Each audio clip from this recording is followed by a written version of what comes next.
Ba daw ay walang sa baba. Wala ba daw ganito? Oh, alam mo 'yan? Nag-aa. Yan ang ating pag-uusapan mga gusto mong malaman. Meron o wala. Ayan, tapusin mo ang ating video. And syempre, kung bago ka pa lamang po sa ating channel, please do me a favor. Please do subscribe and click our tiny notification bell so that you'll be updated every time we have a new upload videos. Disclaimer din mga idol, ang video po natin ay para lamang po sa may bukas ang kaisipan at may malawak na pang-unawa. Kung wala po tayo nito, maaari na lamang mag-skip at mamili ng mga videos na nararapat para sa inyo. Oh!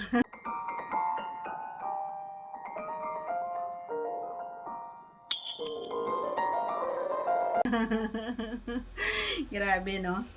May mga bagay talaga na hindi natin expect, 'di ba, na nagagawa natin. May mga bagay na hindi mo alam na ay kaya mo pala, 'di ba? Alam nyo kasi mga idol, dati hindi talaga ako nag-aalis. Nag-start ako mag-alis nito noong nag-abroad na ako, nung nasa abroad ako. Kasi noong nandito pa naman ako sa Pilipinas noon, bago ako nag-abroad, wala pa namang kumakain. Wala pa. So, nung nag-abroad na ako, and then umuwi ako, may kumakain na. Kaya naisipan ko na linisin. Kasi nga kapag nakakahiya, 'di ba? Pag kumakain siya tapos marumi, tapos 'di ba, madungis, madamo. So kailangan linisin. So doon ako nagumpisa. And tinanong ko siya kung ano yung mas maganda sa kanya, kung yung madamo ba o yung malinis, yung nawalisan. Sabi niya mas maganda daw yung malinis. So every time or every day talagang inaayos ko siya, nililinis ko siya. Nangyari na yon na halos araw-araw na naging habit ko na, kumbaga.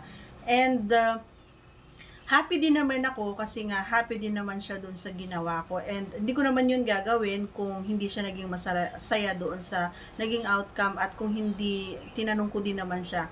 So, okay naman. Pero pag sinagot niya ako ng wag ko nang aalisin, so hindi ko sana aalisin. Pero ang reason ko, isa pang reason ko kasi kung bakit ko inaalis is kapag nagkakaroon, 'di ba? So, nag-ano siya, nagbubuhol-buhol na ganun. So, naano ako, nahihirapan ako and medyo, ay, ewan ko ba, hindi maganda para sa akin. Kaya nagawa ko yung mga ganung bagay. And, alam ko din na, magiging masaya siya kasi malinis at saka mabango. Mas mabango kasi siya kapag malinis. Kapag may ano kasi, madamo, may amoy. Kahit na nakahugas ka pa, kahit na punas ka pa ng punas, meron at meron pa rin. Pero kapag malinis, wala siyang amoy, promise. Ayan, minsan kasi inaamoy ko din, lalo na kapag ginagamitan ko, kapag pinapasaya ko yung sarili ko, ganyan-ganyan lang. So, alam mo yon yung inaamoy ko din. Ginaganon ko. Wala naman. So, minsan, tinitikman ko pa, gano'n. O, sabihin nyo na, nakakadiri naman.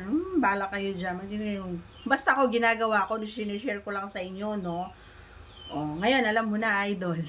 So, that's all for today's video. Once again, if you're not yet connected, please do subscribe and click our tiny notification bell so that you'll be updated every time we have a new upload videos. Thanks for watching, everyone. See you again on our next vlog. Bye!